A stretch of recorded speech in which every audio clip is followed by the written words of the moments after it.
कक्षा 9वीं की student finally आपके यहाँ विषय गणित का वार्षिक परीक्षा 2024 परिचय पेपर लेके आ चुके हैं। और साथ ही आपको बता दें, इस पेपर को आपको यहाँ पर जरूर तैयार करना है। ठीक है, आप अच्छे अंक ला सकते हैं यहाँ पर गणित विषय के पेपर में।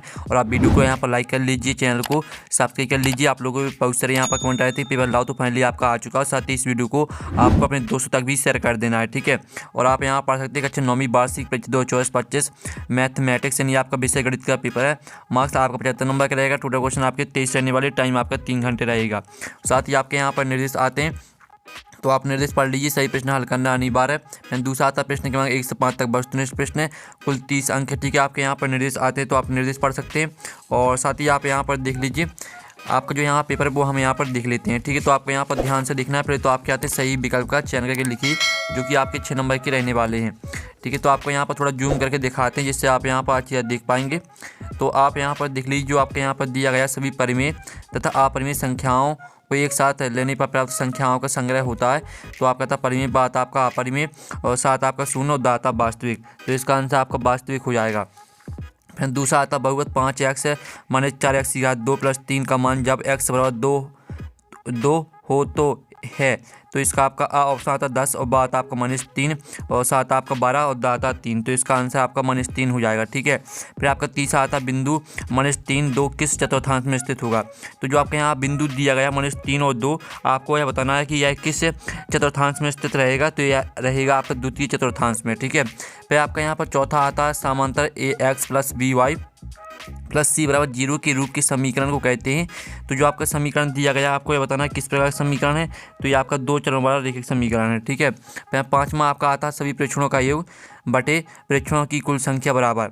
तो इसका आपका ऑप्शन आता माध्यक, बात आपका बहुलक, और साथ आपको माध्य और दाता परास। तो यहाँ पर सभी प्रेक्षणों का योग बटे में प्रेक्षणों की कुल संख्या, तो इसको आपको माध्य कर देना। इसका राइट आंसर माध्य हो जाएगा। ठीक है, फिर आपका 6वां आता है पूर्ण कोण का माप होता है। तो आपको यहाँ पर जो पूर्ण कोण है उसकी माप बतानी कितनी होती है।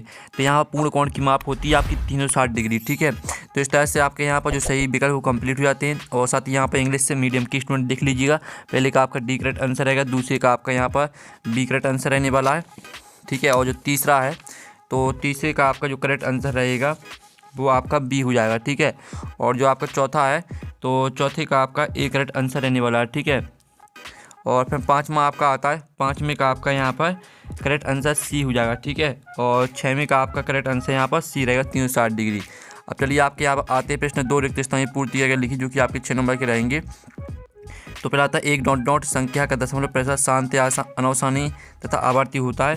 तो पहला आपका क्या हो जाएगा स्टूडेंट, पहला आपका यहाँ पर रहेगा परिमेय संख्या। ठीक है, एक परिमेय संख्या, इसका आंसर आप यहाँ पर देख लीजिए, एक परिमेय संख्या का दशमलव प्रतिशत शांत या अनवसानी तथा आवर्ती होता है। फिर दूसरा आता है बहुपद x की घात 2 - x की घात 2 + 1 में x2 गुणांक ... है। तो आपका x2 गुणांक -1 हो जाएगा। ठीक है, और जो आपका यहाँ पर दिया गया है तीसरा बिंदु 7 - 6 की कोटि का मान ... है। तो यहाँ बिंदु 7 - 6 की जो कोटि का मान है वो है आपका -6। ठीक है, आपका यहाँ पर भुज का मान 7 दिया गया, कोटि के मान -6 है। ठीक है, तो -6 आपका हो जाएगा कोटि के मान। फिर आपका चौथा आता समीकरण x = a का आलेख y अक्ष के समांतर। ठीक है, y अक्ष के समांतर एक सरल रेखा होता है। तो इसका आंसर आपका समांतर हो जाएगा। फिर आपका 5वां आता आंकड़ों को आरोही या अवरोही क्रम में व्यवस्थित करने पर मध्य पद ... कहलाता है। तो यहाँ पर आंकड़ों को आरोही या अवरोही क्रम में व्यवस्थित करने पर मध्य पद आपका माध्यक कहलाता है। ठीक है, माध्यक आपका यहाँ पर राइट आंसर हो जाएगा। और जो आपका यहाँ पर दिया गया 6वां अर्धगोले का आयतन ... होता है। तो यहाँ पर अर्धगोले का आयतन होता है, ठीक है, 2/3 πr²h। ठीक है, ये आपका यहाँ पर होता है अर्धगोले का आयतन। ठीक है, तो इस तरह से आपके यहाँ पर रेगिस्तान यहाँ पर कंप्लीट हो जाते हैं। ठीक है, पहले का आंसर आपका परिमेय संख्या रहेगा, दूसरे का आंसर आपका -1 रहेगा, तीसरे का आंसर आपका -6, चौथे का आंसर आपका समांतर, 5वें का आंसर आपका माध्यक, और 6वें का आंसर रहेगा आपको 2/3 πr²h। ठीक है, और साथ ही यहाँ पर इंग्लिश से मीडियम के स्टूडेंट भी देख लीजिएगा।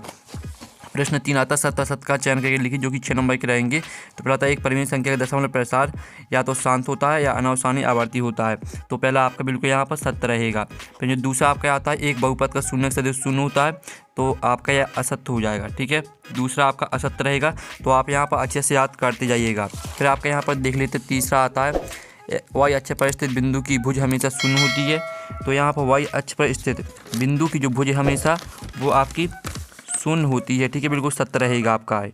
और जो आपका यहाँ पर दिया गया है रेखिक समीकरण का प्रत्येक हल रेखिक समीकरण के आलेख पर स्थित एक बिंदु होता है, तो आपका बिल्कुल यहाँ पर सत्य हो जाएगा। और जो आपका यहाँ पर दिया ठीक है, रज्जु कोण की माप 360 डिग्री होती है, तो आपका यह असत्य रहेगा। ठीक है, और जो आपका यहाँ पर दिया गया है समबाहु त्रिभुज के तीनों कोण बराबर होते हैं, तो ये आपका असत्य हो जाएगा। ठीक है, तो इस तरह से आपके जो सत्य असत्य है वो आपके कंप्लीट हो जाते हैं। साथ ही यहाँ पे इंग्लिश से मीडियम के स्टूडेंट भी देख सकते हैं। प्रश्न 4 आता है सही जोड़ी बनाकर लिखी, जो कि आपकी 6 नंबर की रहने वाली हैं। तो पहले आती है आयत है एक, तो आयत है एक आपकी चतुर्भुज से मैच कर देना है। दूसरी आती है वही अच्छे पर स्थित बिंदु है, तो इसको आपको 0-3 से मैच कर देना है। और तीसरी आती है ऊपरी सीमा प्लस निम्न सीमा बट्टी में 2, तो यहाँ पर ऊपरी सीमा प्लस निम्न सीमा बट्टी में 2 इसको आपको मैच कर देना है यहाँ वर्ग चिन्ह से। और जो चौथी आती है ठोस आकृति का उदाहरण, तो इसको आपको बेलन से मैच कर देना है। और पांचवी आती है ए भुजा वाले समबाहु त्रिभुज क्षेत्रफल, तो यहाँ पर ए भुजा वाले समबाहु त्रिभुज क्षेत्रफल इसको आपको √3 बटे में 4 × a² से मैच करना है। ठीक है, ये आपकी पाँचवीं। और छवीं आती है समीकरण 4x + 3y = 12 का एक हल है, तो समीकरण 4x + 3y = 12 का एक हल है, तो इसको आपको मैच कर देना है यहाँ पर 0-4 से। ठीक है, इस तरह से आपकी जो सही जोड़ी हैं वो कंप्लीट हो जाती हैं। और साथ ही यहाँ पर इंग्लिश से मीडियम के स्टूडेंट भी देख लीजिएगा। ठीक है, तो यहाँ पर इंग्लिश से मीडियम के स्टूडेंट भी देख सकते हैं। अब प्रश्न 5 आता है आपका एक शब्द वाक्य में उत्तर दी, जो कि आपके 6 नंबर के रहेंगे। तो चलिए आपका यहाँ पर देख लेते हैं स्टूडेंट। पहला जो आपका यहाँ पर आता है 1/7 का दशमलव प्रसार किस प्रकार का है, तो इसका आंसर रहेगा आपका यहाँ पर अनवसानी आवर्ती। ठीक है, आप यहाँ पर दिले अनवसानी आवर्ती, ये आपका यहाँ पर राइट आंसर हो जाएगा। ठीक है, और जो आपका यहाँ पर दूसरा आता है ऐसा बहुपद जिसमें केवल एक पद होता है क्या कहलाता है, तो यहाँ पर ऐसा बहुपद जिसमें केवल एक पद होता है एक पदीय बहुपद कहलाता है। ठीक है, एक पदीय बहुपद, ये आपका यहाँ पर राइट आंसर रहेगा। और जो आपका यहाँ पर आता है आंकड़ों 5, 3, 1, 9, 7 का माध्यक क्या होगा, तो इसका आपका माध्यक बराबर 5 हो जाएगा। ठीक है, माध्यक बराबर 5 आपका इसका राइट आंसर रहेगा। आपको जो आंकड़े दिए इनका माध्यक बताना, तो माध्यक 5 आ जाएगा आपका। और जो आपका यहाँ पर दिया गया वह जीवा जो वृत्त के केंद्र से होकर जाती है क्या कहलाती है, तो वह जीवा जो वृत्त के केंद्र से होकर जाती है आपकी व्यास कहलाती है। ठीक है, व्यास आपका यहाँ पर राइट आंसर रहेगा। और जो आपका चौथा दिया गया त्रिभुज के तीनों कोणों का योग कितना होता है, तो यहाँ पर त्रिभुज के तीनों कोणों का योग होता है आपका 180 डिग्री। और जो आपका यहाँ पर दिया गया 6वां एक चतुर्भुज जिसकी सम्मुख भुजाओं का प्रत्येक युग्म बराबर हो क्या कहलाता है, तो इसका आंसर रहेगा समांतर चतुर्भुज कहलाता है। ठीक है, समांतर चतुर्भुज, ये आपका यहाँ पर राइट आंसर हो जाएगा समांतर चतुर्भुज। ठीक है, एक चतुर्भुज जिसके सम्मुख भुजाओं का प्रत्येक युग्म बराबर हो क्या कहलाता है, तो इसका आंसर रहेगा समांतर चतुर्भुज कहलाता है। ठीक है, इस तरह से आपके एक शब्द वाक्य होता है यहाँ पर कंप्लीट हो जाते हैं। साथ ही यहाँ पे इंग्लिश से मीडियम के स्टूडेंट भी देख लीजिएगा। ठीक है, और साथ ही आप यहाँ पर प्रश्न 6 देख लीजिए, सरल कीजिए 3 + √3 और 2 + √2। ठीक है, और इसका जो अथवा आता है 1/3 √7 के हर का परिमेयकरण कीजिए। तो स्टूडेंट आप यहाँ पर देख लीजिए आपका 6वें क्वेश्चन का आंसर रहने वाला। ठीक है, इस तरह से आपको इसको सॉल्व करना है। जो आपका यहाँ पर दिया गया था 3 + √3 और 2 + √2 को आपको सरल करना था। ठीक है, तो इस तरह से आपको सरल करना, आप इसका स्क्रीनशॉट ले लीजिए और साथ ही इतना यहाँ पर आपका आंसर कंप्लीट हो जाता है। ठीक है, और जो इसका आपका अथवा दिया गया 1/3 √7 के हर का परिमेयकरण कीजिए, तो इसका आंसर आपको खुद करना है। ठीक है, हम दोनों में से आपको एक का आंसर कराने वाले दोनों का आंसर कराएंगे तो वीडियो काफ़ी लॉन्ग हो जाता है, इसलिए एक का आंसर आपको कराया जाएगा। ठीक है, तो आप यहाँ पर देख लीजिए 5 + √7 और 3 + 2 √2 को सरल कीजिए। तो चलिए हम यहाँ पर 7वें का आंसर देख लेते हैं, और यानी 7वें का अथवा जो दिया गया 1 और 2 के बीच है 5 परिमेय संख्या लिखिए। तो चलिए हम यहाँ पर 7वें का अथवा का आंसर देख लेते हैं। तो इस तरह से आपको 1 और 2 के बीच 5 परिमेय संख्या निकालनी है। ठीक है, आप पहले तो इतना स्क्रीनशॉट ले लीजिए, इतना स्क्रीनशॉट लेने के बाद आप यहाँ पर इतना स्क्रीनशॉट ले सकते हैं। ठीक है, इस तरह से आपको इसको सॉल्व करना है, आप स्क्रीनशॉट ले लीजिएगा। ठीक है, अब चलिए आपका यहाँ पर नेक्स्ट क्वेश्चन देख लेते हैं, जिसमें आपका आता 8वां। ठीक है, जांच कीजिए कि 7 + 3x है और 3x की घात 3 + 7x का एक गुणनखंड है या नहीं। ठीक है, तो हम यहाँ पर 8वें क्वेश्चन का आंसर देख लेते हैं। तो आप यहाँ पर देख लीजिए ये आपका 8वें क्वेश्चन का आंसर। ठीक है, तो इसका भी आप यहाँ पर स्क्रीनशॉट ले सकते हैं। ठीक है, स्क्रीनशॉट ले लीजिएगा और इस तरह से आपका यहाँ पर आंसर हो जाता है। और साथ ही आप यहाँ पर देख लीजिए आपका 8वें का अथवा, तो 8वें का अथवा आता है। ठीक है, गुणनखंड कीजिए 12x की घात 2 माने 7x + 1। ठीक है, तो इसका आपको गुणनखंड करना है। तो इसी का जो आंसर है, जो हमने आपको आंसर दिखाया, ये आपका 8वें का अथवा का आंसर है। ठीक है, ये आपका 8वें का अथवा का आंसर है। ठीक है, ऊपर वाले हमने छोड़ दिया है।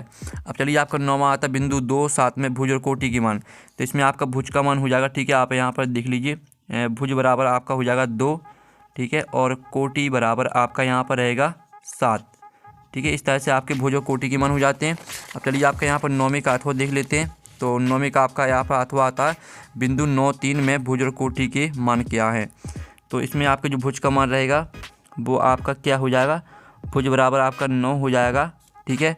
और कोटि बराबर आपका यहाँ पर 3 रहेगा, ठीक है। इस तरह से अब चलिए आपका 10वां प्रश्न आता है बिंदु 2-1 और -4-3 किसके चतुर्थांश में स्थित है, ठीक है। और जो इसका आपका अथवा दिया गया बिंदु 2-4 और 3-1 -1 0 1 2 और -3-5 किस चतुर्थांश में है या किस अक्ष पर स्थित है। तो चलिए हम यहाँ पर 10वें का अथवा का आंसर देख लेते हैं। तो आप यहाँ पर देख लीजिए ये आपका 10वें का अथवा का आंसर, ठीक है। जो आपका बिंदु -2 और 4 दिए थे ये आपका द्वितीय चतुर्थांश में स्थित है, और जो आपका 3-1 दिया गया था ये आपका चतुर्थांश में स्थित है, ठीक है। इस तरह से आपके सभी बिंदु के यहाँ पर आंसर दिए गए हैं और साथ ही आपको यहाँ पर इस तरह से दर्शाना है, ठीक है। आप इसका स्क्रीनशॉट ले सकते हैं, आपका आंसर यहाँ पर कंप्लीट हो जाता है। और जो आपका यहाँ पर 11वां क्वेश्चन दिया गया है समीकरण 8x + 6 = 2x + 24 को हल करना है आपको, ठीक है। और जो इसका अथवा दिया गया है तो अथवा भी आप यहाँ पर देख लीजिए। 11वां क्वेश्चन आपको खुद करना है, ठीक है। 11वें क्वेश्चन का आंसर खुद कर लीजिएगा। 12वां तक के किस मान के लिए x = 2y = 1 समीकरण 2x + 3y = k का एक हल होगा। तो चलिए आपका यहाँ पर 12वें क्वेश्चन का आंसर देख लेते हैं। तो आपको यहाँ पर k का मान निकालना है, तो k का मान आपका 7 निकल के आ जाएगा। ये आपका आंसर रहने वाला 12वें क्वेश्चन का, ठीक है। जो 12वें का अथवा दिया गया समीकरण 3x + 5 = 7 को हल करना है, तो इसको खुद कर लीजिएगा। फिर आपका आता 13वां रेखाखंड को परिभाषित कीजिए। तो आप यहाँ पर देख लीजिए आपका 13वें का आंसर। इस तरह से आपको रेखाखंड की परिभाषा लिखनी है। किसी बिंदु से किसी अन्य बिंदु तक खींच गई सीधी रेखा को रेखाखंड कहते हैं। एक रेखाखंड को परिभाषित करने के लिए हमें बिंदु और रेखाखंड के बारे में पता होना चाहिए। और जो आपका इसका अथवा आता है वृत्त की जीवा वृत्त के व्यास से आपके समझते हो। तो चलिए हम यहाँ पर देख लेते हैं, इसका आंसर आप खुद कर लीजिएगा। फिर आपका यहाँ पर 14वां क्वेश्चन आता है जिसमें आप यहाँ पर देख लीजिए दी आकृति में यदि AB समांतर CD और CD समांतर EF है, Y, ठीक है, अनुपात Z और 3:7 है तो X का मान आपको निकालना है। तो चलिए इसका आंसर भी हम यहाँ पर देख लेते 14वें क्वेश्चन का। फिर आपका 14वें क्वेश्चन का आंसर, ठीक है। इसमें आप यहाँ पर देख लीजिए आपका यहाँ मान निकालने X का मान आपका आ जाएगा 26 डिग्री, ठीक है। और Z का मान आपका यहाँ पर आने वाला है यहाँ पर 26 डिग्री, ठीक है। आपका आंसर रहने वाला है। और साथ ही आप यहाँ पर देख लीजिए इसका अथवा दिया गया है।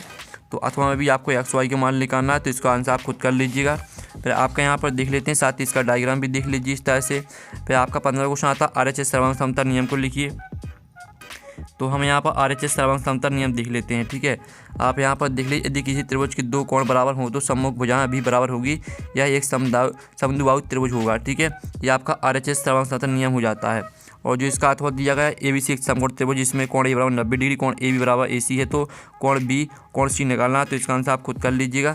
फिर आपका जो यहाँ पर दिया गया है यदि एक समांतर चतुर्भुज के विकर्ण बराबर हो तो दर्शाइए कि वह आयत है, ठीक है। तो आप यहाँ पर देख लीजिए इस तरह से आपको सिद्ध करना है ABCD एक समांतर चतुर्भुज जिसके विकर्ण बराबर है, ठीक है। इस तरह से आप इसका स्क्रीनशॉट ले सकते हैं, आपका आंसर हो जाता है, ठीक है। तो इसका आप स्क्रीनशॉट ले लीजिए, आपका पूरा यहाँ पर आंसर, ठीक है। ये आपका यहाँ पर 18वें क्वेश्चन का 16वें क्वेश्चन का आंसर हो जाता है। जो 16वें का अथवा दिया गया है सिद्ध कीजिए कि यदि एक चतुर्भुज की सम्मुख भुजाओं का प्रत्येक युग्म बराबर हो तो वह एक समांतर चतुर्भुज होता है। तो इसका आंसर आपको खुद करना है, ठीक है। 17वां आता है 14 सेंटीमीटर व्यास वाली गोले का पृष्ठीय क्षेत्रफल निकालो। तो चलिए हम यहाँ पर गोले का पृष्ठीय क्षेत्रफल आपको किस तरह से निकालना है, इस तरह से निकालना है, ठीक है। आप यहाँ पर देख लीजिए गोले की त्रिज्या R बराबर आपके यहाँ पर 14/2 यानी 7 सेंटीमीटर आपकी गोले की त्रिज्या आ जाएगी। और गोले का पृष्ठीय क्षेत्रफल आपका 4πr², आपको सूत्र लगा देना, इसमें मान रख देना है। तो आपका यहाँ पर 616 सेंटीमीटर स्क्वायर ये आपका आंसर आ जाएगा, ठीक है। स्क्रीनशॉट ले सकते हैं। और साथ ही इसका अथवा आता है उस गोले की त्रिज्या ज्ञात कीजिए जिसका पृष्ठीय क्षेत्रफल 154 सेंटीमीटर स्क्वायर है, ठीक है। तो इसका आंसर आपको खुद करना है। फिर आपका 18वां आता है दर्शाइए यदि एक चतुर्भुज के विकर्ण परस्पर समकोण पर समद्विभाजित वह एक समचतुर्भुज होता है, ठीक है। तो हम यहाँ पर 18वें क्वेश्चन का आंसर देख लेते हैं। तो आप यहाँ पर देख लीजिए आपका 18वें क्वेश्चन का आंसर, ठीक है। पहले तो आप यहाँ पर देख लीजिए मान लीजिए ABCD एक ऐसा चतुर्भुज जिसके विकर्ण AC और BD एक दूसरे को O पर समकोण पर समद्विभाजित करते हैं, ठीक है। इस तरह से आपका आंसर रहेगा, आप इसका स्क्रीनशॉट ले लीजिए, ठीक है। ये आपका यहाँ पर आंसर हो जाता है, ठीक है। आपका 18वें क्वेश्चन का आंसर हमने करा दिया। साथ ही 18वें का अथवा देख लीजिए दर्शाइए कि एक बार के विकर्ण बराबर होते हैं और एक दूसरे को समकोण पर समद्विभाजित करते हैं। फिर आपको 19वां आता है उस गोले की त्रिज्या ज्ञात कीजिए जिसका पृष्ठीय क्षेत्रफल 154 वर्ग सेंटीमीटर है। तो हम यहाँ पर 19वें क्वेश्चन का आंसर देख लेते हैं, ठीक है। 19वें क्वेश्चन का जो आपका आंसर रहने वाला है तो वो आप यहाँ पर देख लीजिए, ये आपका 19वें क्वेश्चन का आंसर रहेगा, ठीक है। इस तरह से आपको यहाँ मान लीजिए गोली की त्रिज्या R है और गोली का पृष्ठीय क्षेत्र है 54 है, ठीक है। आपको मान रख देना है यहाँ पर, ठीक है। तो आप यहाँ पर देख लीजिए, इसलिए गोली की त्रिज्या जिसका पृष्ठीय क्षेत्र पर 154 सेंटीमीटर स्क्वायर है, 3.5 सेंटीमीटर है, ठीक है। 3.5 सेंटीमीटर ये आपकी गोली की त्रिज्या निकल के आ जाएगी, ठीक है। आपका 19वें क्वेश्चन का यहाँ पर आंसर हो जाता है। अब साथ ही हम यहाँ पर 19वें का अथवा देख लेते हैं। तो 19वें का आपका यहाँ पर अथवा आता है, गोली का पृष्ठीय क्षेत्र ज्ञात कीजिए जब उसकी त्रिज्या 10.5 सेंटीमीटर हो। तो इसका आंसर आप खुद कर लीजिएगा। फ्रेंड जो आपका यहाँ पर आता है, गणित की परीक्षा में 15 विद्यार्थियों द्वारा 25 में से प्राप्त अंक निम्न है। तो ये आपके 25 में से प्राप्त किए गए अंक दिए गए, इन आंकड़ों के बहुलक और माध्यक आपको निकालना है। तो आप यहाँ पर देख लीजिए, इस तरह से इसको आपको हल करना है। गणित की परीक्षा में 15 विद्यार्थियों के अंक, ठीक है। इन अंकों को आरोही क्रम में व्यवस्थित करने पर इस तरह से आपको इसको सॉल्व करना है, ठीक है। आप इसका जो स्क्रीनशॉट है वो ले सकते हैं, ठीक है। इसका आप यहाँ पर स्क्रीनशॉट ले लीजिए, आपका यहाँ पर आंसर दिया गया है, ठीक है। इसका स्क्रीनशॉट आपको ले लेना है। और साथ ही आप यहाँ पर देख लीजिए, इसका अथवा देख लीजिए। तो आपका 21वां आता है सत्यापित कीजिए। तो इसको आपको यहाँ पर सत्यापित करना है, ठीक है। तो हम यहाँ पर देख लेते हैं, आपको इसका आंसर दिखा देते हैं, ठीक है। 21वें क्वेश्चन का, तो ये आपका 21वें क्वेश्चन का आंसर, ठीक है। इस तरह से आपको इसको सत्यापित करना है। इसका आप यहाँ पर स्क्रीनशॉट ले सकते हैं, ठीक है। ये आपका 21वें क्वेश्चन का यहाँ पर आंसर रहेगा। और साथ ही आप 21वें का अथवा गुणनखंड ज्ञात कीजिए 49a² + 70ab + 25b², ठीक है। इनको आपको गुणनखंड करना है।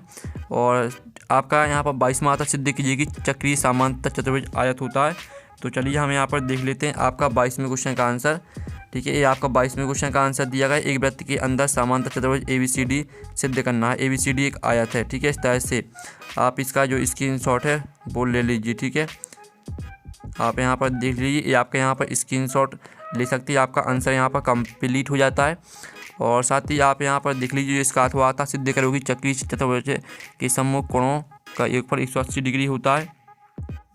फिर आपका 23वां आता किसी त्रिभुज का आधा 16 सेंटीमीटर, शीर्ष लंब 8 सेंटीमीटर, तो उसका क्षेत्रफल ज्ञात करो। तो चलिए हम यहाँ पर 23वें क्वेश्चन का आंसर देख लेते हैं। तो ये आपका यहाँ पर 23वें क्वेश्चन का आंसर, ठीक है। तो इस तरह से जो आपका पेपर है वो यहाँ पर कंप्लीट हो जाता है, ठीक है। और साथ ही पेपर का PDF डाउनलोड करना चाहते हैं तो लिंक वीडियो के डिस्क्रिप्शन में दी गई है, तो आप वहाँ से पेपर का PDF डाउनलोड कर सकते हैं। हम नेक्स्ट वीडियो में, थैंक्स फॉर वॉचिंग।